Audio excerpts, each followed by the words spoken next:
Bonjour à toutes, et à tous. Je m'appelle Gabrielle, je suis, Head of Sales, chez Cobra. Donc merci, d'être présent aujourd'hui pour ce webinaire auquel, vous étiez très nombreux à vous être inscrits. J'espère que tout le monde pourra participer.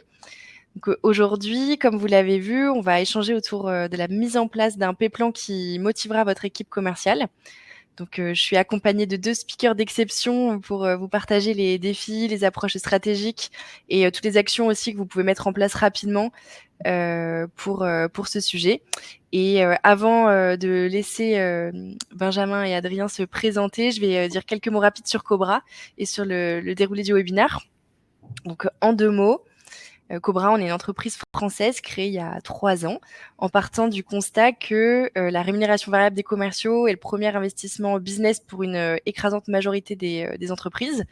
Ce qui en fait d'une part un sujet financier évidemment très important et d'autre part un outil psychologique super puissant pour aligner le comportement et donc la performance des commerciaux. Et malgré ça, la plupart des entreprises utilisent Excel pour calculer ou offrir un suivi aux commerciaux sur leurs commissions.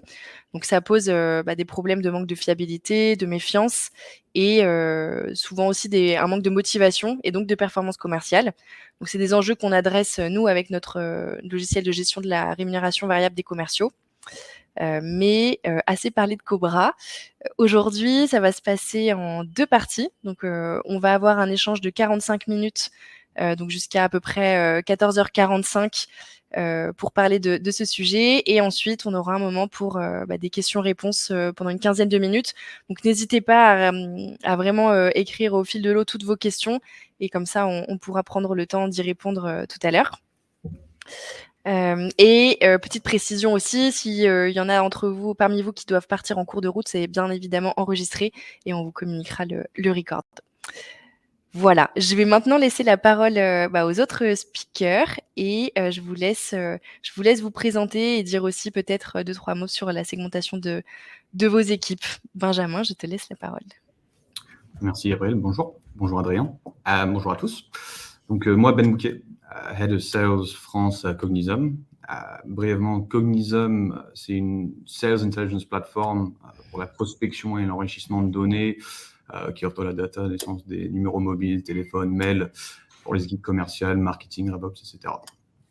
Donc ça fait 20 ans que j'habite en Angleterre et 8 ans que je travaille presque uniquement, exclusivement en anglais, donc je m'excuse d'avance si je fais des anglicismes et des petites erreurs. Je vais sans doute en faire. Donc ça fait 6 ans que je suis à Cognizum.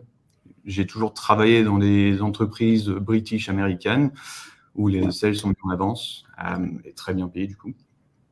Donc j'ai commencé en SDR, ensuite SDR Team Lead, ensuite AI Lead et maintenant Head of Sales à Cognizum en France. Donc en ce moment, je suis responsable pour une équipe de AI et de SDR et ça fait depuis septembre qu'on lance en France et ça marche très bien. Donc une très grosse phase de croissance et l'entreprise mise beaucoup sur le marché français. Génial, bravo. Merci Ben et à toi Adrien. Merci beaucoup et enchanté en tout cas de pouvoir avoir la chance de parler avec vous aujourd'hui. Moi, je travaille chez Welcome to the Jungle, je suis Head of Sales. Welcome to the Jungle, c'est pas mal peut-être qu'ils le connaissent sur la partie média. Nous, on est une plateforme qui offre aujourd'hui des solutions pour les entreprises pour pouvoir recruter. C'est un job board, mais on offre aussi des solutions pour pouvoir dévoiler, faire rayonner la marque employeur des entreprises qui permet aujourd'hui d'attirer et de garder les meilleurs talents. Qu'est-ce que j'ai comme expérience? J'ai fait 15 ans à peu près de développement commercial dans 3 boîtes différentes. Une boîte d'événementiel en Chine où on avait un plan de commissionnement qui était très agressif. Je suis passé ensuite chez Apple où on a fait 8 ans dans lequel il n'y avait pas de plan de commissionnement, où Apple drivait beaucoup les ventes sur la culture produit. Et je suis désormais chez Welcome to the Jungle depuis 5 ans où je suis arrivé sur un rôle de sales. Je suis passé ensuite team leader et puis depuis 3 ans et demi, je pilote l'activité d'acquisition de Welcome to the Jungle. Donc c'est une quarantaine de personnes aujourd'hui, composée de 2 équipes, une équipe de SDR qui représente 25% des effectifs et une équipe de AI avec différents segments aujourd'hui qui passent du tout petit SMB au mid-market à l'enterprise. Super, merci beaucoup. On va maintenant rentrer dans le vif du sujet. Donc, parmi les éléments de base, de la rémunération variable, on peut trouver, des politiques salariales globales. La rémunération variable, voilà, c'est quelque chose qui requiert, une attention vraiment particulière et vous connaissez, peut-être, la citation de Marc Robert, qui est ancien VP Sales chez HubSpot, qui écrit, dans son livre que, le plan de rémunération des commerciaux est probablement l'outil le plus puissant, dont on dispose pour piloter la stratégie de l'entreprise. Ben, toi, d'après ton expérience, c'est quoi les principaux avantages d'avoir un bon plan de rémunération? Donc pour moi, il y a 2 éléments. Il y a principalement pour le sales lui-même ou la sales elle-même, et derrière, il y a aussi pour l'entreprise. Donc pour l'individu en question, le sales, c'est premièrement la motivation et leur performance.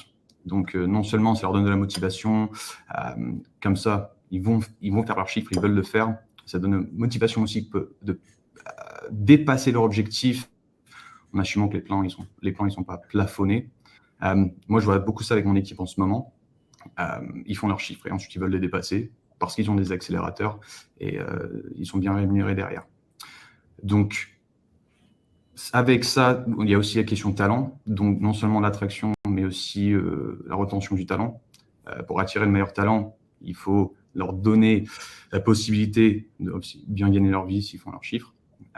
Donc, s'ils ont conscience de leur capacité, ils savent qu'ils sont bons, ils vont aller pour la meilleure option. On est tous en sales pour une raison, bien sûr. Et parce que j'embauche en ce moment, les meilleurs sales que j'ai vus, ils m'ont toujours posé la question. Ils sont avec des chiffres, ils ressentent quoi les accélérateurs, leur team performe comment, etc. Et derrière, pour retenir le talent, s'ils sont payés bien pour ce qu'ils font, ils vont vouloir rester. Et de mon expérience, c'est ceux qui sont très doués qui regardent leur option. Donc, ils vont chercher dans le marché, ils vont voir ce qu'on peut leur offrir. Et pour l'entreprise, bien sûr, un bon plan de rémunération, c'est être aligné avec les buts de l'entreprise. Et derrière, les sales, ils sont alignés à ça aussi. OK. Et toi, Adrien? Je suis un peu plus peut-être nuancé que Ben sur le sujet. On en a parlé, moi je pense que ça dépend beaucoup de la difficulté de commercialisation du produit dans la création de ton plan et quel est le comp plan que tu vas créer. Tu vois, j'ai pu avoir l'expérience d'une boîte comme chez Apple où sans avoir de variable, tu avais des gens qui étaient très bons en sales et qui donnaient le maximum pour pouvoir imposer la culture produit auprès d'une population. Et en même temps, j'ai vu ce que ça pouvait provoquer en termes de dynamisation des ventes en Chine dans un moment où en fait le comp plan, c'était tu avais 9% de ce que tu touchais. Donc c'était un facteur de motivation sur les sales les plus agressifs dans le bon sens du terme que j'ai pu voir. Je les ai vus en Chine quand on avait ce comp plan-là. Il y avait moins d'effets mécaniques sur l'entraînement et l'engagement des équipes. Je trouve que chez Welcome, il y a la bonne balance. Tu as une balance où aujourd'hui, à quoi ça sert? C'est aligner l'intérêt, je reprends le point de Ben, c'est à aligner les intérêts commerciaux à ceux de l'entreprise. Et donc, la capacité à pouvoir remplir, compléter une target qui suit le plan, la capacité à accélérer en fonction de certains enjeux lorsqu'on a des boosters qui sont également alignés. Tu vois, c'est le cas chez nous, par exemple, avec la récompense accélérée sur des deals pluriannuels, la capacité à pouvoir soutenir nous, les ventes indirectes que l'on réalise avec les agences qui sont comptées non pas sur le montant discounté agence, mais sur le montant brut. On a vraiment cette ambition chez Welcome avec le plan de rémunération. Sur la partie individuelle, ce que ça crée, pour soutenir aussi quand même le fait que la création d'un plan, c'est ultra important pour venir ponctuellement, en fonction des cycles, dans ta mécanique individuelle, être moteur. Comme des gens qui étaient dans mon équipe avant chez Apple, qui n'avaient pas de commission, qui sont venus chez Welcome et qui sont devenus des meilleurs négociateurs, qui sont devenus des meilleurs sales. Et je pense que c'était la limite de la culture chez Apple sur un plan de rémunération qui ne comprend pas tu vois, d'attributs de compensation ou d'accélérateur, c'est que tu ne vas pas aller chercher des comportements un peu vendeurs. Et donc c'est à ça que ça sert. Après, en fonction des business models, on en parlait hier, on s'est appelé tous les deux avec Ben, et c'était ultra intéressant de comprendre un petit peu les différents frameworks par modèle. Nous, on est dans une phase également assez différente où on a 5500 clients aujourd'hui. On doit réussir à aligner les plans de compensation entre l'objectif que l'on a d'acquisition et l'objectif que l'on a de rétention et d'expansion qui deviennent dans la période dans laquelle on est, un peu différent. On atteint une phase d'acquisition qui est déjà assez mature après 9 ans sur le marché. Et donc, il y a aussi cette mécanique à construire ensemble dans les plans de compensation.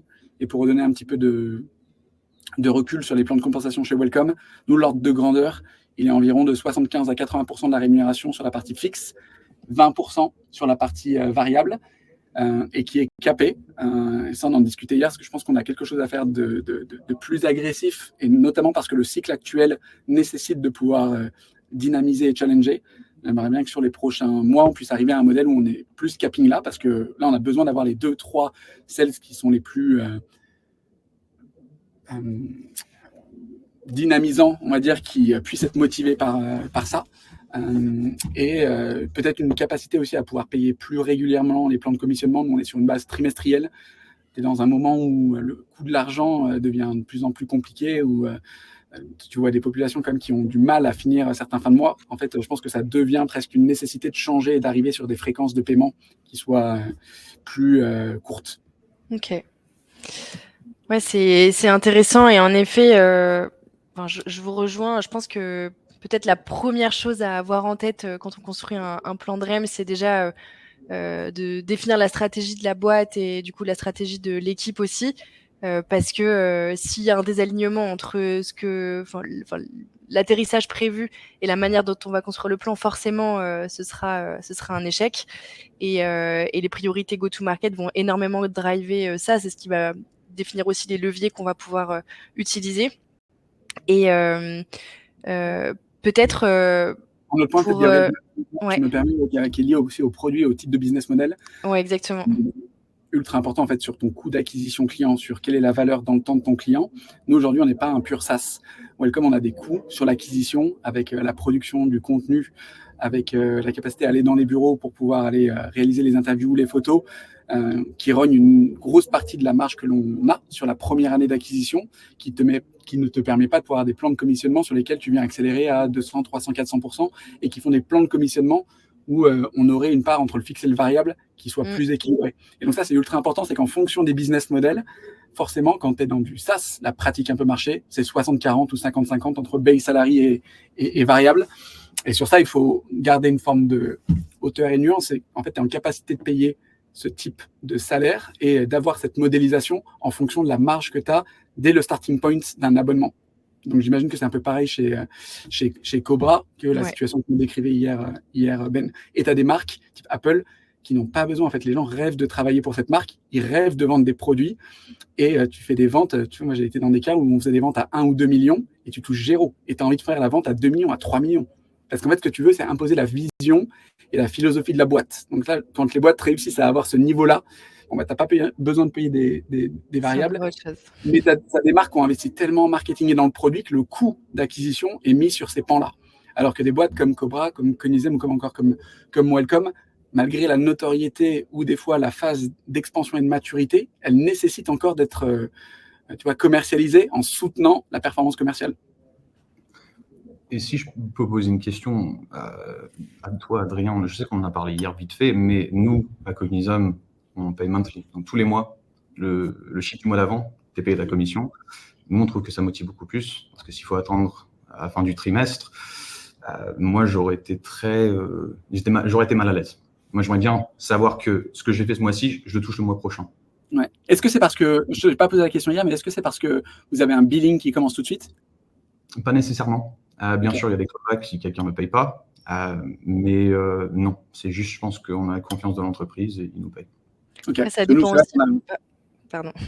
Nous, on a fait qu'on a un time to onboard à peu près moyen. Tu vois, le moment où la boîte est sur la plateforme qui est de 100 jours. C'est aussi pour ça. C'est que tu as 3 mois et demi avant qu'elle soit sur la plateforme et c'est ce qui déclenche la facturation dans un délai maximum de 90 jours. Donc, nous, on l'a aussi aligné à l'intérêt de la boîte alors que tu as des solutions. Tu signes, tu as accès au service tout de suite, tu commences la facturation, que ce soit mensuelle ou annuelle, et là, la boîte peut te payer ton variable tout de suite. Nous, il y a un décalage, je trouve qu'il fait que c'est assez logique, mais tu pourrais faire aussi ton paiement trimestriel qui, ensuite, cycliquement, soit payé mensuellement. Oui, c'est ça. Moi, j'ai connu un peu les deux aussi, en fonction du cycle de vente aussi. Sur des ventes très courtes, en effet, ça a du sens de mettre un objectif mensuel et du coup un paiement mensuel à M+1. Et sur des cycles un petit peu plus longs, c'est difficile de juger la performance en mensuel. Et du coup, ça reste des targets au trimestre, mais on peut découper avec une avance ou un système un peu similaire, en effet, pour qu'il y ait quand même un paiement régulier et qu'il n'y ait pas de trou dans la raquette pour les sales. Et c'est hyper intéressant si on réfléchit pour donner des conseils peut-être à ceux qui nous écoutent et qui n'ont jamais mis en place de plan de com. C'est quoi un peu les conseils que vous leur donneriez pour faire en sorte que, en dehors de ce qu'on a déjà dit, mais vraiment plus sur la mécanique, sur le calcul du plan de com, quel est le conseil que vous leur donneriez? Moi, je me lance, si tu veux. En Vas-y, plus vas-y. de réfléchir au plan de compensation pour les SDR, ça c'est aussi un point dont on a discuté hier avec Ben. Moi, ma grosse conviction, c'est que tu as potentiellement des plans de compensation qui doivent être adaptés tous les ans parce que tu n'es pas dans le même cycle, que tu sois en phase d'acquisition agressive où tu as envie de payer les sales. Je pense de la façon dont le fait Cognizum ou Cobra sur des deuxième, troisième années comme ça de pénétration de marché. En fait, il faut se laisser la liberté et être très clair dans la culture de l'entreprise qu'aujourd'hui, tu as une capacité et une nécessité de devoir adapter ton plan de compensation en fonction des objectifs de la boîte. J'ai passé pas mal de temps à étudier le modèle d'Aircall. Il y a eu 5 levées. Ils ont adapté 5 fois leur plan de compensation, à chaque fois en fonction des intérêts de la boîte. Nous, on l'a déjà fait. En tout cas, moi, je suis Head of Sales depuis 3 ans et demi et on a déjà changé 3 fois le modèle de compensation. Et on a introduit, les boosters dont je vous parlais n'existaient pas sur les deals pluriannuels, sur les deals avec certaines agences. On a des leviers commerciaux qu'on utilise à certains moments, sur lesquels à un moment on payait en net, puis des fois en brut. On le change quand même assez régulièrement. Là, le plan qui marche de façon moins évidente aujourd'hui, c'est le plan SDR, qui n'est pas sur... on avait une mécanique où 82% des deals que l'on signait venaient de l'inbound. Donc, c'est des périodes un peu euphoriques dans lesquelles tu as le méga product market fit et tout le monde a besoin de ton produit. Ça, c'était post-Covid avec Welcome. Là, on a besoin d'avoir des SDR qui qualifient des meetings avec plus de certitude sur la valeur qui va être amenée, aussi bien sur l'inbound que sur l'outbound qu'on a besoin de faire progresser. Donc, le modèle de compensation, on est en train de réfléchir à un nouveau framework qui a une part du plan sur laquelle la valeur est incentivée et la valeur garantie en signature. Ce que j'ai fait avant-hier, j'ai utilisé pas mal de frameworks qui existent vraiment déjà en ligne sur des boîtes un peu plus matures. Donc moi, je regarde toujours une boîte qui est performante à un niveau de maturité à au moins 2 ans d'avance sur le cycle de Welcome.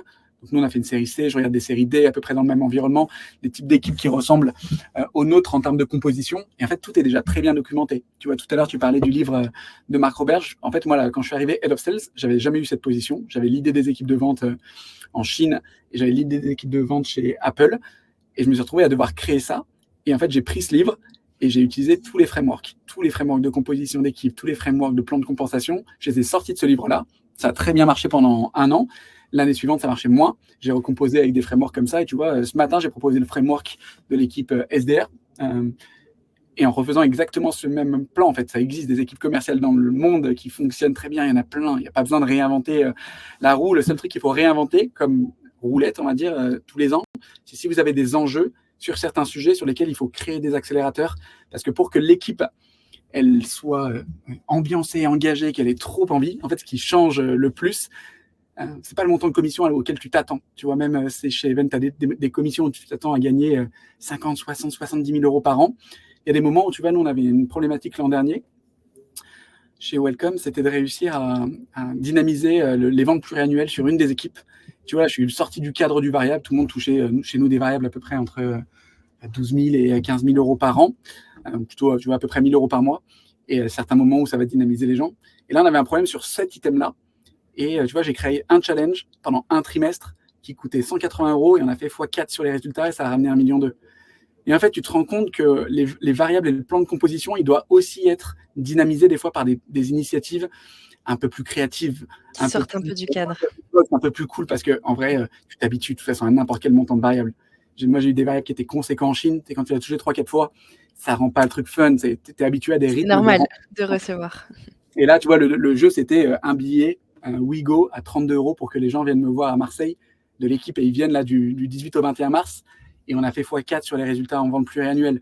Donc, je pense qu'il y a ce plan de compensation, comment tu le crées et comment ponctuellement tu viens d'une apporter des trucs un peu créatifs, parce que tu vois, quand tu gères des gens quand même entre 20 et 40 ans, vraiment, faut pas perdre cette notion de gamification et pas à outrance, parce qu'en fait, ça devient aussi pareil, assez dilué, mais de garder des items et surtout de les choisir sur des choses qui sont importantes à un instant T.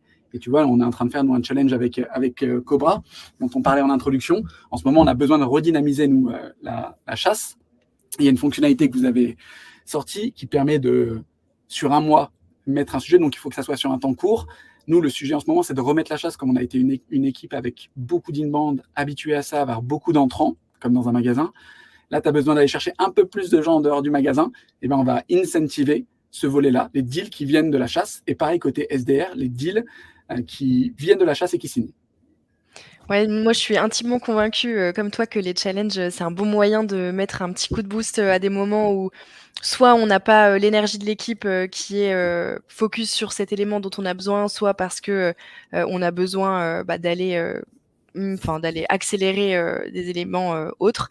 Moi, je le fais beaucoup moi pour la génération de pipe, et là depuis récemment on le met en place plus pour les AE, donc on faisait plus sur tout ce qui était équipe SDR, booking de disco, et là on change un peu de méthode et on va plus sur le pipe de deal, donc qui est un peu différent à mettre en place, mais néanmoins assez intéressant, et ça permet de parfois mettre un peu les coups de pied dans la fourmilière de deals qui sont un peu délaissés.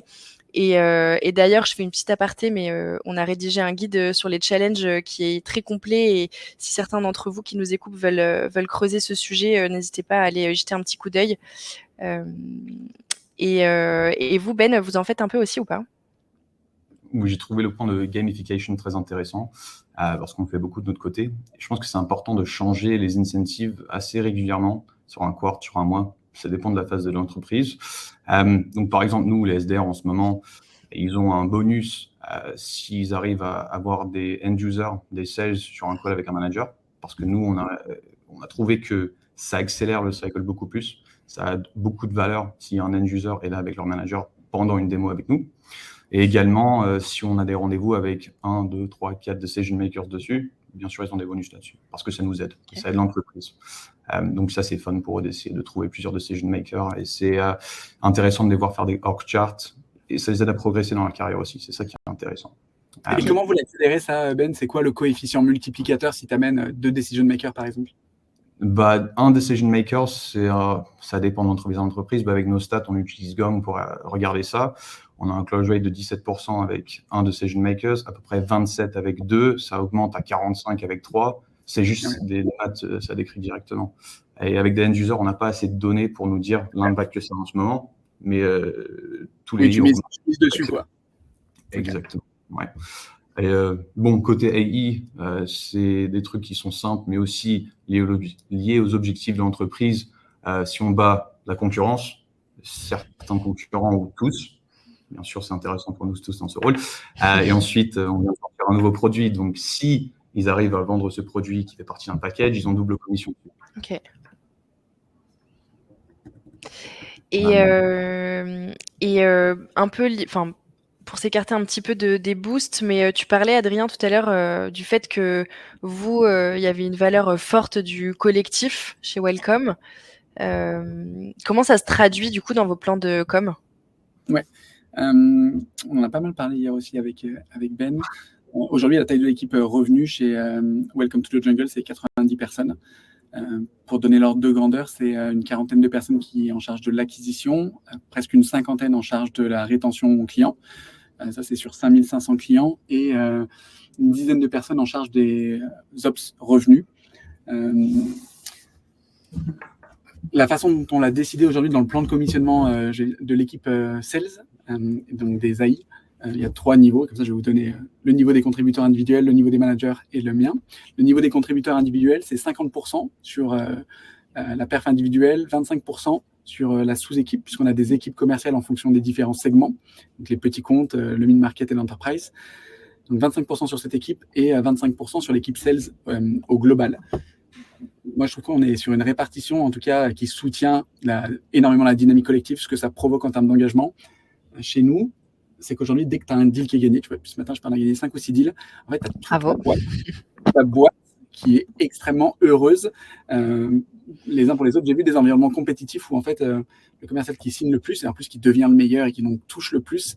Si tu es sur des petites équipes, ça fonctionne parce qu'en plus tu as besoin de dynamiser la vente de ton produit. Dès que tu passes à des scales d'équipes où en fait le plus important c'est que le groupe, les 80% de ton groupe avance dans la bonne direction, il faut que tu arrives à soutenir un plan où il y a des drivers collectifs. Je pense que nous, on arrive peut-être à la limite en ce moment de ce plan-là où on devrait peut-être aussi le modifier pour avoir peut-être un poids de la performance individuelle qui est légèrement plus haut, sans passer sur un 100%, mais je pense qu'on aura peut-être des répartitions, tu vois, 60-40 ou 70-30, de ce que j'ai proposé ce matin pour les SDR, par exemple, avec l'introduction de certains métriques quantitatifs et quali. Côté sales, on a donc aujourd'hui, tu as 50-25-25. Les team leaders qui gèrent ces équipes-là ne font pas de contribution individuelle. Donc ça, c'est une grosse conviction que j'ai, moi, sur le fait de comment tu soutiens la perf individuelle en faisant que coacher les gens et en rendant plus denses les équipes. Tu as des effets d'échelle qui se créent et ton investissement en tant que team leader, si ta valeur ajoutée, c'est de coacher les gens, c'est de lire la donnée, c'est de construire la strat de ton segment parce que ton segment a une nature particulière. Le SMB ne se close pas du tout de la même manière que le segment enterprise. On a des cycles de vente qui sont avec des coefficients multiplicateurs par 9. Donc, j'ai besoin d'avoir des managers qui sont un peu experts de cette famille-là et des experts du coaching des collaborateurs pour les faire monter en compétences et eux exploser commercialement. Eux, ils sont à 50% sur le résultat de leur équipe, 50% sur le résultat de l'équipe sales au global. Okay. Et moi, je suis à 100%. 100% sur le résultat de l'équipe sales au global. Ce que ça crée, on a des cycles chez nous parce que l'historique en fait de pénétration de marché fait que Welcome jusqu'en 2019-2020 c'était 90% de ventes qui étaient réalisées sur du SMB. Ça fait seulement 2 ans qu'on est en énorme traction post-Covid sur le mid-market et l'enterprise. Et en fait ces cycles d'achat et la saisonnalité de ces cycles-là, on les maîtrisait moins, c'était moins prédictible et donc on avait besoin aussi d'avoir un plan de compensation qui crée une régularité et des effets compensateurs entre, tu te rends compte qu'en fait 42% du chiffre d'affaires côté enterprise, il se fait entre novembre et décembre. Et en fait, tu as une équipe qui a besoin d'avoir un plan de commissionnement sur le reste de l'année, donc on va créer ces saisonnalités-là, et en ayant ces effets d'entraînement et de compensation, où tu as quand même 25% de ta rémunération qui est liée à ton équipe et 25% au global, sur des effets de groupe comme ça, en fait, ça fonctionne très bien. Et ça dépend donc des périodes. Tu vois, on est dans une période où on a besoin de retirer un petit peu le chiffre d'acquisition, mais on va ajuster, je pense, la part individuelle dans le mix que l'on a aujourd'hui, parce que la partie collective, c'est pas qu'elle est moins importante. Tu vois, il y a des philosophies sur lesquelles il faut avoir des convictions, et il y a des moments où si le business a besoin d'être retiré, il faut ajuster. Et c'est ça la nuance à avoir dans les plans dans lesquels on apporte des ajustements, c'est qu'il faut qu'ils puissent être modifiés pour toujours soutenir le deux parts dont parlait tout à l'heure Ben. C'est la boîte, elle a besoin de quoi pour être pérenne, pour fonctionner, pour être attractif pour les invests, pour pouvoir amener du cash. Et après, est-ce que ton équipe soutient ce plan, tu vois, est-ce que les gens restent? Nous, on a un peu un métrique un peu clé, c'est que 2021-2022, tu vois, là, j'ai eu une année qui était un peu moins bonne sur 2023, donc on a eu 2 départs de gens qui sont partis même dans des environnements dans lesquels la rémunération était plus haute sur des sales. 2021 ou 2022 ou cette année, on n'a pas de départ dans l'équipe commerciale. Alors que sur le marché, il y a des propositions tous les jours, 30, 40, 50% de rémunération en plus. Et les gens ne partent pas parce que tu as une culture de vente aussi chez Welcome qui est assez différente. Et je pense que ça, en tout cas, il faut être à l'aise avec la culture que tu rejoins. Tu vois, j'en ai fait 3, donc j'arrive à savoir celle qui me convient le mieux et sur lesquelles je porte des convictions. Et qui après te donne une sorte de légitimité managériale. Et il faut être ultra à l'aise aussi dans la position pour toi, Gabriel, ou pour Ben. C'est-à-dire que quand tu es le head of sales de ce plan de commissionnement-là, il faut que ça soit toi qui soit très acteur, que tu le soutiennes, que tu le tamponnes, parce qu'en fait, c'est ça que les gens aussi achètent. Ils achètent le fait que tu y adhères, parce que derrière, tu vas pouvoir l'animer facilement, quoi. Mais ouais, ce qui est intéressant, c'est que c'est quand tu commences à réfléchir comme ça devient encore plus un levier de performance pour l'équipe. Et je rebondis d'ailleurs là-dessus sur une question qui a été posée sur LinkedIn sur est-ce qu'il y a un minimum de déclenchement, par exemple, des primes? En effet, on a parlé d'accélérateurs tout à l'heure que vous avez tous les deux mis en place. Nous aussi, on a ce système. Il peut y avoir aussi des décélérateurs. Il y a ce minimum de déclenchement qui peut exister pour pousser en fait toujours l'équipe à aller chercher au minimum temps pour déclencher leur REM. C'est quoi un peu les autres leviers que vous utilisez aussi tous les deux? Justement, pour parler de ça, un minimum pour avoir de la commission, on n'y croit pas du tout, nous. Ok. Donc, un pourcentage sur le chiffre que tu fais, mais encore une fois, c'est une attitude anglo-saxonne, américaine, plus qu'autre chose. Mais pas avoir un minimum, parce qu'un certain mois, surtout on parlait d'enterprise avec Adrien tout à l'heure, un mois tu vas faire 0, c'est pas comme ça que ça marche. Un mois tu feras peut-être 300% de ton chiffre. D'avoir un minimum de déclenchement, ça n'a pas de sens. Ok. Tout le monde a un mauvais mois et un bon mois, donc ça on n'y croit pas. Sinon, je pense que le plus simple le plan, le plus ça aide les équipes. Donc, c'est pas un cas d'essayer de trop compliquer l'affaire. Nous, on a en tout cas un plan qui marche différemment, mais qui est aussi lié, je pense, à la particularité d'avoir appliqué une saisonnalité avec 8 années d'historique de vente. Donc, on a, en fonction des différents segments clients et des différentes typologies, un historique, même enterprise, nous, ça signe donc beaucoup plus en proportion, de façon beaucoup plus conséquente sur la fin d'année, mais on a quand même des ventes, là, tu vois, sur Q1, sur Q2, sur Q3. C'est juste qu'on a appliqué notre target annuel découpé de façon mensuelle, mais comme on a une target au trimestre, en fait, tu lisses et tu as des AI, nous, la moyenne, c'est une target de 540 000 € par an à les booker. Le panier moyen, parce qu'il y a des gens qui écoutent et qui veulent comprendre un peu ces rapports-là, il est à 7 000 € chez nous. Et tu as, en fonction des équipes, des paniers moyens à 3 700 € en très petit SMB, 7 000 €, 6-7 000 € en SMB classique, 11 000 € en mid-market et 28 000 € en enterprise. Nous, on a créé tous les trimestres, justement, la possibilité de pouvoir toucher des paliers, mais avec des décélérateurs à partir de 50%. Donc, tu touches 30% de ton variable sur ta part individuelle. Et même, ça marche à chaque fois sur ces différents splits dont je vous parlais tout à l'heure. Je vais vous donner un exemple, mais si tu réalises 50% pile de ta target, tu vas toucher 30%. Si l'équipe sales au global, elle a touché 80% de sa target, tu vas toucher 60%. Et si toi, ton équipe, ta petite équipe a fait 120%, tu vas toucher 140%. Donc, tu as un mix un petit peu des trois qui fait que ça crée à chaque fois des prises un peu de relais en fonction des périodes. Tu vois, il y a des périodes où des fois l'enterprise, malgré le fait qu'on connaisse la saisonnalité, signe plus. Là, on est là sur un trimestre, normalement, c'est la seule équipe qui va faire ses targets et qui va faire 130%, alors que c'est un trimestre généralement sur lequel on est peut-être un petit peu moins fort. Et en fait, on a eu une énorme signature d'une marque de luxe qui a fait exploser le quota. En fait, tant mieux, tu vois, les autres équipes, les SMB, en fait, comme cette équipe, elle va apporter et tirer vers le haut le résultat de l'équipe au global, tu vois, tout le monde est super emballé par ça. Et puis sur le trimestre d'après, potentiellement, ça sera le SMB. Sur le trimestre suivant, ça sera mid-market. Parce que tu as beau connaître certains cycles, en fait, quand tu as des périodes économiques où certains segments sont challengés, ton persona de référence, en fait, le persona de Welcome aujourd'hui, il est sur tous les segments. Et en fait, tu n'as pas le même comportement d'achat en fonction économiquement ou contextuellement sur certaines industries, sur certaines typologies de comptes. Et donc, nous, c'est vrai qu'on a créé un modèle qui fait que généralement, tu as toujours une sorte de soutien et relais. Mais ça fonctionne aussi parce que tu as 90 personnes. Et donc, cette échelle fonctionne bien à ces dimensions-là. Mais nous, en gros, la base, c'est jusqu'à 100% de ta target. On va dire, si on prend que le plan individuel, c'est un décélérateur. Donc, c'est 30% quand tu fais 50, c'est 40% quand tu fais 60, c'est 60% quand tu fais 80. Si tu fais 100%, c'est 100. 110, tu touches 120. 120, tu touches 140. 140, tu touches 160. 180, tu touches au-dessus de 150, tu touches 200. Par contre, nous, c'est vrai qu'on cape à 200. Ok. Et on a déjà eu ce que j'ai raconté hier aussi à Ben, mais l'an dernier, j'ai eu 2 sales qui ont fait plus que 150%.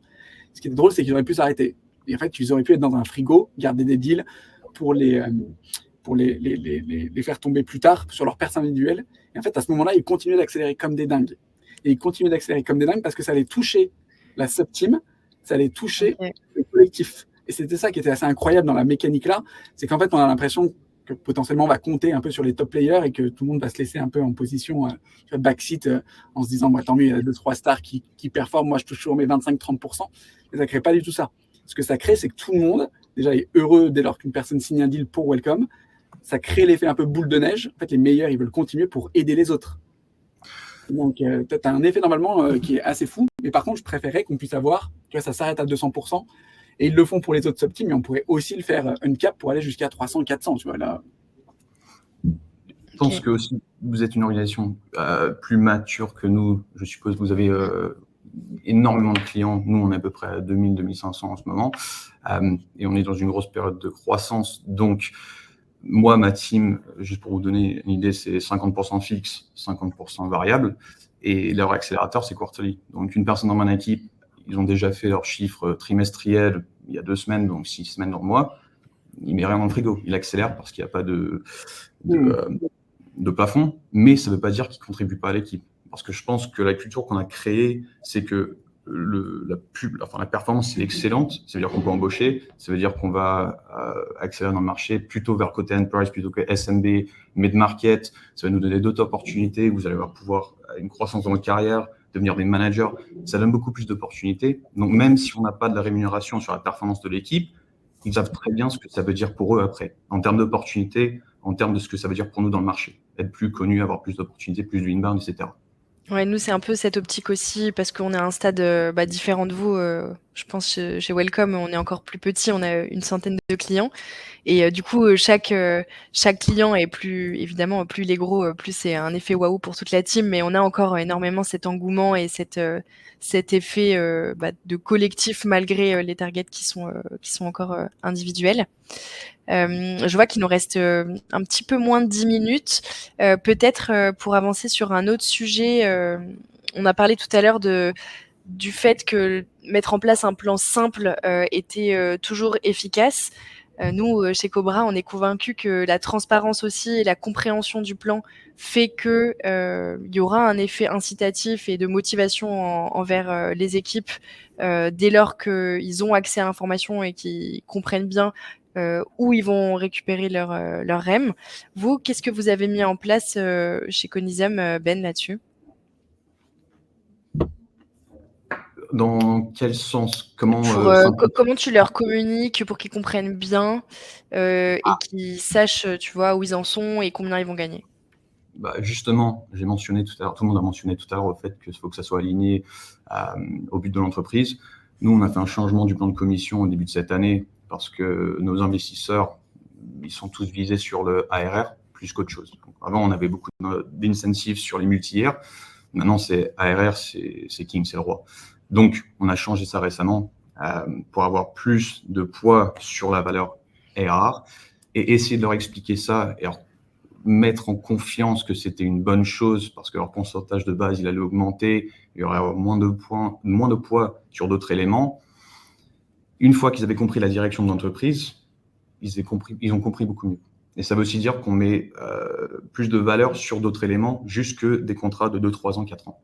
Donc, une fois qu'ils disent plus sur, comme le nouveau produit qui rentre et la valeur du contrat annuel, c'était beaucoup plus simple après qu'on leur ait montré l'effet que serait sur leur commission l'année dernière, qui était favorable. Ok, trop bien.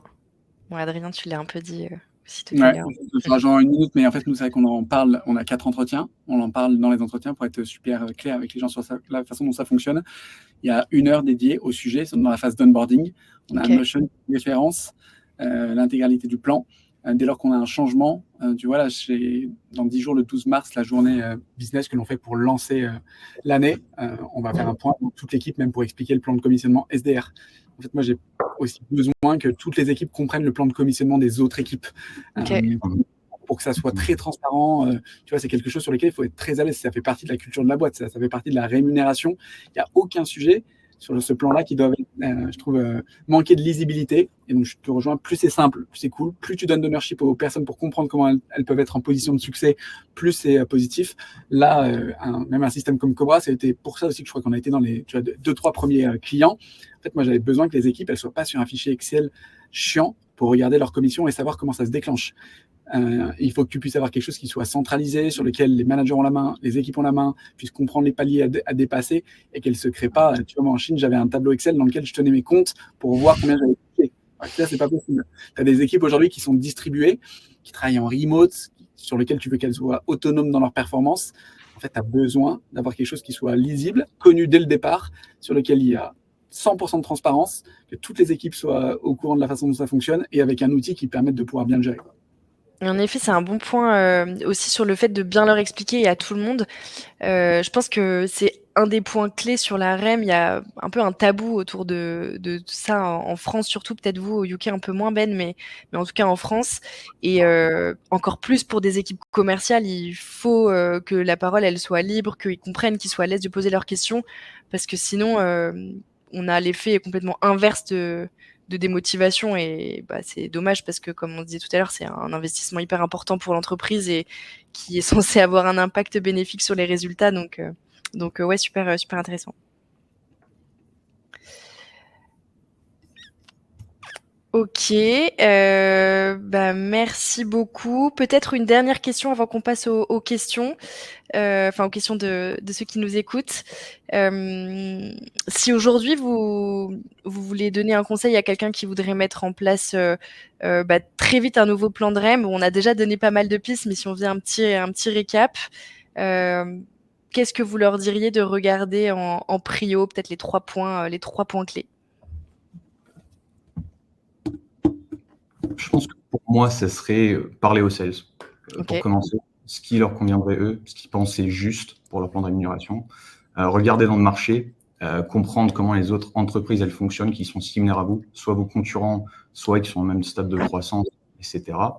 Et derrière, il faut avoir plusieurs itérations. Donc, la première façon dont on crée le plan ne va pas nécessairement être la bonne façon, parce que finance, ils vont avoir une opinion, l'équipe générale, direction, etc.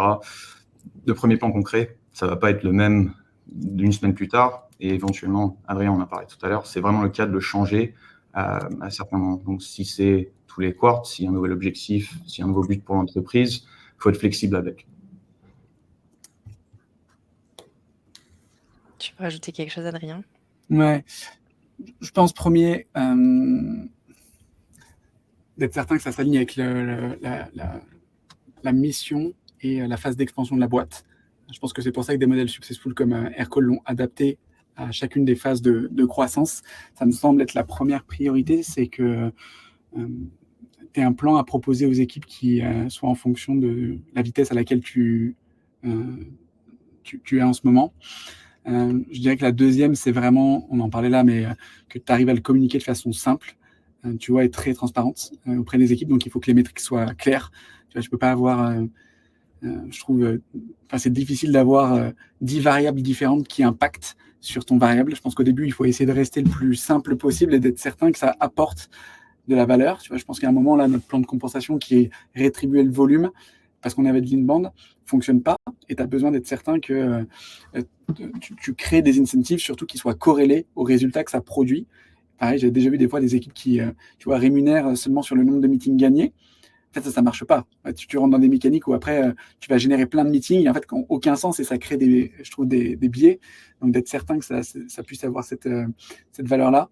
Et je pense que la répartition dont on parlait tout à l'heure, le 20-60, le 20-80, le 50-50, la déclinaison dans ta part individuelle et collective, qu'importe en fait celle que tu choisis, il faut que tu puisses en avoir une de départ qui soit ta conviction, et je rejoins Ben sur ça, sur laquelle tu itères. En fait, c'est peut-être la conviction de ta première année. En fait, le endgame d'un plan de compensation, c'est est-ce que ça marche? Est-ce que les talents y restent? Est-ce que les talents, et tu les sondes sur ça? Tu vois, c'est peut-être une feature de Gabriel à introduire chez vous, mais nous, par exemple, on sonde les collaborateurs sur leur charge de travail. On sonde leurs collaborateurs sur leur niveau émotionnel toutes les semaines. En fait, je n'ai jamais vu le fait qu'on sondait, tu vois, les collaborateurs sur leur plan de compensation actuel.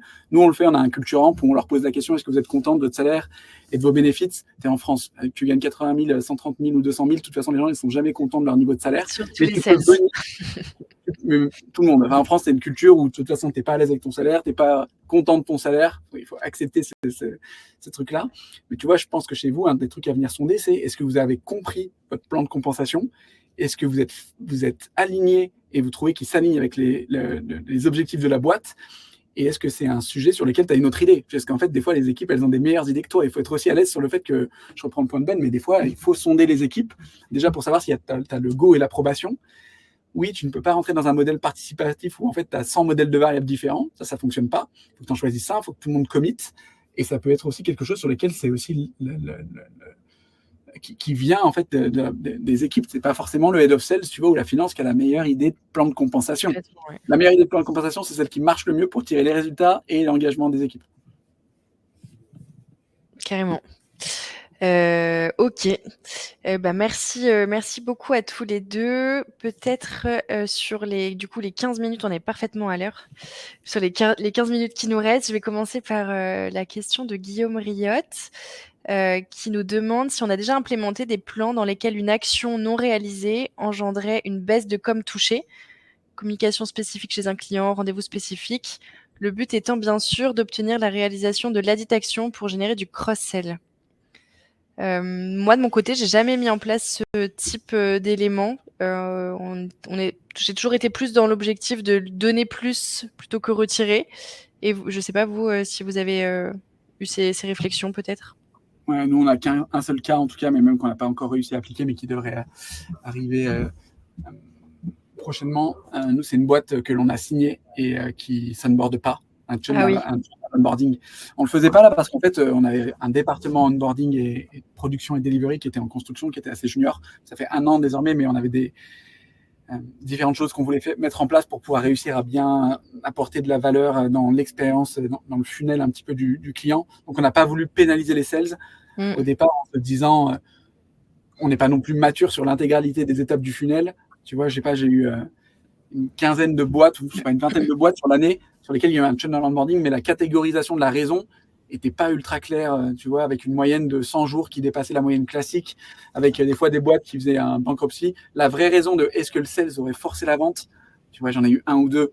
Je n'ai pas voulu en faire une règle. Je trouvais que c'était... j'étais assez surpris de certaines ventes sur lesquelles, un jour après, pour des ventes qui ont duré 40 ou 50 jours, le client se rétracte. En vrai, ça arrive à la marge, normalement, sauf si tu as créé une culture très agressive et en fait, qui n'a aucun sens auprès de l'expérience client et de la durabilité de la relation. Mais ça, c'est quelque chose quand même qu'on aimerait réussir à faire à un moment. C'est en fait un client sur lequel on ne bille pas, on ne peut pas payer parce qu'en fait, là, tu jettes vraiment de l'argent par les fenêtres. Pour la boîte. Ça dépend aussi de ta période. Il y a des fois où tu peux te dire que non, tu veux garantir l'effort du sales. Si derrière la boîte, elle touche rien, tu as quand même payé une commission sur de l'argent que tu n'as pas rentré. Mais du coup, vous payez et ensuite, vous feriez une régularisation en fonction de la facturation. Pareil, ou alors, parce qu'en fait, il y en a, sinon, nous, parmi nos clients, ils attendent la facturation et ça rentre dans la REM du sales à partir du moment où le client a payé. Ouais. Nous, vous êtes sur des factures mensuelles ou annuelles? Nous? Ouais. Annuelles. Ouais. Mais je parle de certains de nos clients. Ouais, nous, on est majoritairement sur du annuel et en fait, les churn onboarding qui se passent, c'est à 95% du very small SMB. Ouais, c'est ça, un manque d'engagement. Exactement. Et donc, ce qui est difficile là, j'ai pas trouvé la bonne formule. On en a parlé la dernière fois avec la personne qui vient justement de nous rejoindre et qui est en charge de la partie expérience client. Et lui m'a dit c'est vrai que c'est pas logique et je voudrais qu'on trouve une formule. En fait, moi, on n'a pas encore trouvé le bon framework. Et j'avoue que c'est le genre de truc où j'ai envie de tamponner avec une énorme conviction pour ensuite le partager avec mon équipe. J'ai besoin que si on retire quelque chose d'un sales et potentiellement, tu vois, sur le trimestre d'après, c'est comme si quelqu'un avait commencé à signer des nouvelles boîtes et tu lui enlèves une nouvelle boîte qu'il a signée sur quelque chose qui s'est passé 3 mois avant. Tu vas vraiment détériorer son engagement à pouvoir continuer. Donc, j'ai besoin d'une formule qui soit juste pour la boîte et qui ne crée pas un effet de démotivation sur les collaborateurs. Là, on l'a pas encore trouvé, tu vois, c'est pas grave. Mais c'est pas grave parce qu'aussi l'amplitude du churn à l'onboarding est quand même assez faible. Mais c'est un truc qu'on suit souvent parce qu'on ne veut pas, tu vois, que ce soit quelque chose sur lequel on n'aligne pas les intérêts de la boîte avec les intérêts des équipes. C'est pareil chez nous. Par exemple, dans certains cas, des petites SMB, ils ne payent pas. Donc ça, c'est un clawback, forcément, si on n'arrive pas à avoir un paiement derrière. Et en Angleterre, les sales, ils se payent beaucoup. Et c'est assez commun que quand tu mis-sell une solution, donc tu vends une solution, un produit qui n'offre pas ce que tu leur avais promis, là aussi, soit le contrat est rétréci, donc tu perds la commission sur l'élément que tu n'as pas pu vendre ou sur lequel tu as menti, ou carrément, ils te retirent la commission entière. Ok. Mais ils te la retirent donc après t'avoir payé, puisque vous êtes payé mensuellement. C'est ça, voilà, exactement. Et donc juste dans un exemple, si tu as quelqu'un qui a touché, je sais pas, 3 000 € sur le mois de février de commission, et si le mois suivant, il fait pas ses objets et qu'il a 0, qu'est-ce que tu fais? Oh non, ça serait 500 balles par mois pour les prochains 3 mois. Ça sera pas, on sort 1500 de ton chèque. Ton basique, chez nous, c'est ton basique. Tu touches quoi que ce soit. Ok. Si on a besoin de te retirer quelque chose, c'est la commission que tu gagnes après. Ok. C'est Ça rare, compte. mais ça Ok. arrive. Et donc, ça peut être un peu complexe à suivre si il y en a de plus en plus, quoi. Bon, ce qui est, j'espère pas, mais. Ok. J'espère, Guillaume, que ça vous aura aidé. Question pour enchaîner de Paul. Selon vous, quels critères faut-il analyser pour mettre en évidence le fait qu'un modèle de rémunération est bien ou mal designé? Bien designé, je pense que c'est un peu ce qu'on se disait, c'est voir l'impact positif pour la boîte et que les sales soient heureux, atteignent leurs objs et soient peut-être satisfaits de la rémunération, qu'il y ait une bonne rétention des équipes aussi. Et mal designé, en lien avec ça, je pense que ce qui peut être assez marquant, et vous me direz, Ben et Adrien, si vous êtes d'accord, mais s'il y a une équipe commerciale qui atteint sa target, du coup, qui est payée correctement, voire beaucoup, mais qu'on se rend compte que les objectifs de la boîte sont pas au niveau, bon, là, on va s'en rendre compte assez vite. Et après, ça peut être des ajustements sur certains leviers s'il y a des produits à booster ou autres. Peut-être modifier certaines choses, quoi. Ouais. Moi, ça va aller un peu à l'encontre, je pense, de Ah, Ben. Non, de Ben.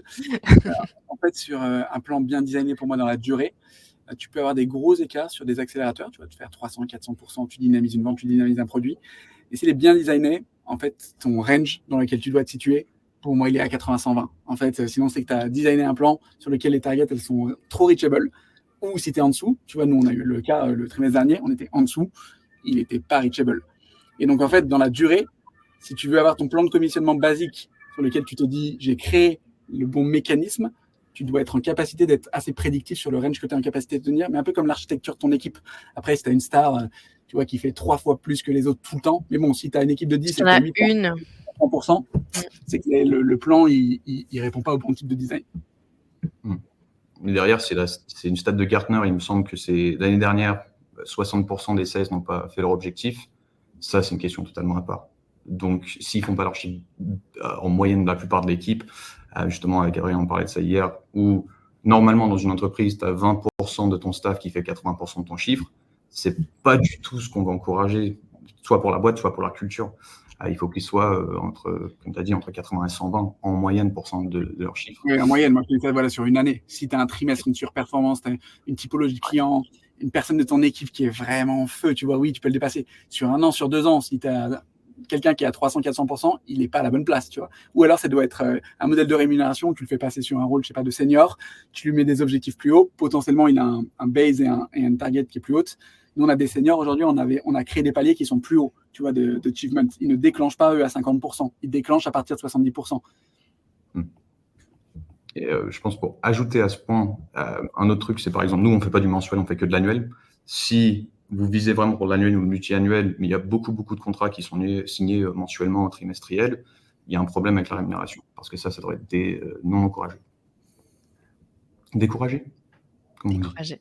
Découragé, merci. Ok. Question suivante de Clara. Pour ma part, je crois beaucoup dans les primes de moyens, en plus des primes classiques de résultats. En utilisez-vous aussi? Si oui, quel levier? Je cherche de la nouveauté. On est axé mid-market et enterprise. C'est quoi des primes de moyens? Des exemples? Ce serait de la façon de faire le deal, non? Ouais, je pense. Plutôt plus qualitatif, peut-être, plutôt En que tout cas, juste un achievement. ce que partageait Ben tout à l'heure, c'est intéressant, hein, le fait d'avoir de la donnée sur savoir quel est le type de profil tu amènes à un deal, parce que il y a de la valeur et tu sais que tu closes 2 à 3 fois plus. Je trouve que ça, ça m'a inspiré. Je me suis dit, tu vois, ça, c'est intéressant, mais il faut que tu aies la donnée pour savoir quel est le framework et la pattern que tu veux mettre en place et rémunérer. Mais ça, je trouve ça en tout cas, super inspirant et pas quelque chose que nous, on fait aujourd'hui. Nous, on est en train de le mettre en place, justement. C'est marrant, j'ai eu la discussion ce matin avec Antoine. Bon, ça va être plutôt pour la partie SDR que pour la partie AE, mais justement pour apporter de la qualité au rendez-vous qui book, d'aller impacter leur complan sur les personas qui vont ramener au rendez-vous pour que nous, derrière, côté sales, on puisse avoir plus d'impact et closer plus vite aussi, et que ce soit pas à l'AE de continuer à finalement mapper le compte et de faire ce job qui peut être fait par un SDR. Mais on l'a pas encore testé. Donc c'est une discussion qui est toute fraîche, qui date de ce matin. Autre question de Vincent. Est-ce que la bonne formule est de commissionner à partir du moment où l'onboarding a eu lieu? Ouais, ça, c'est une question qui est hyper intéressante. Je pense qu'il y a pas mal de boîtes qui utilisent un système de ramp-up pour faire en sorte que le commissionnement soit atteignable malgré le fait que le pipe soit peut-être pas encore chaud ou en tout cas ne permette pas de délivrer suffisamment de résultats.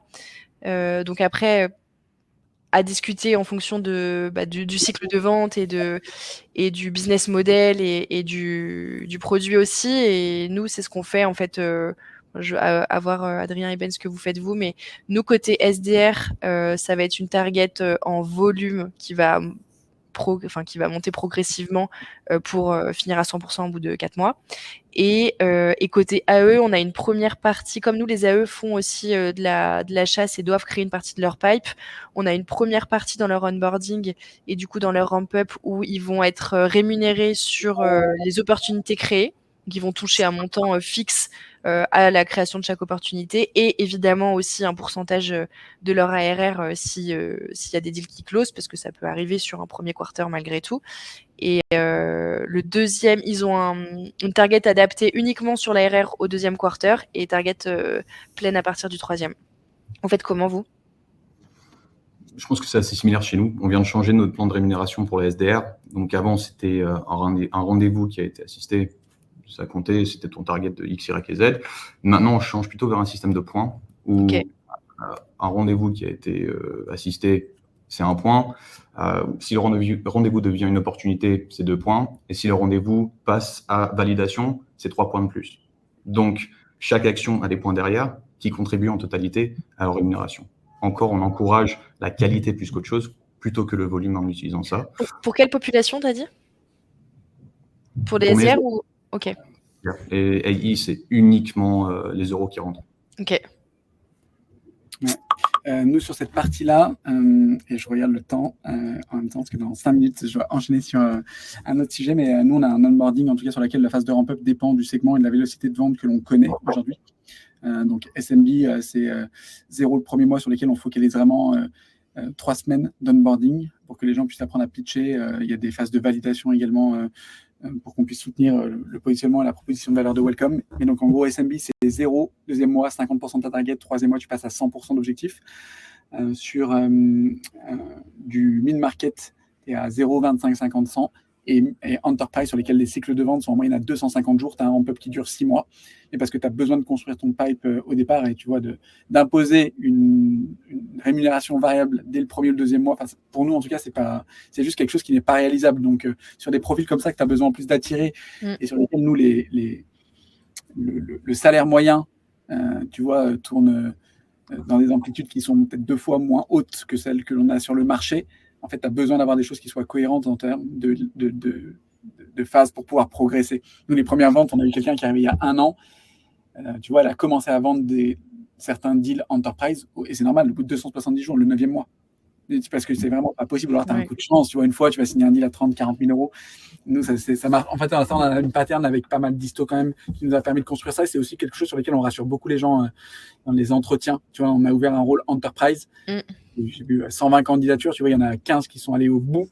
On aura tous détaillé ça pour qu'ils soient rassurés aussi sur le temps que l'on laisse aux gens pour pouvoir être performants dans la durée. Mais notre meilleure sales Enterprise qui est maintenant passée Cam, tu vois, ça fait 5 ans qu'elle est là. Ça fait 4 ans qu'elle est là et qu'elle performe. Mais parce que je pense qu'au départ, on a investi Welcome 6 mois en se disant que c'est pas à ce moment-là que tu pourras vendre.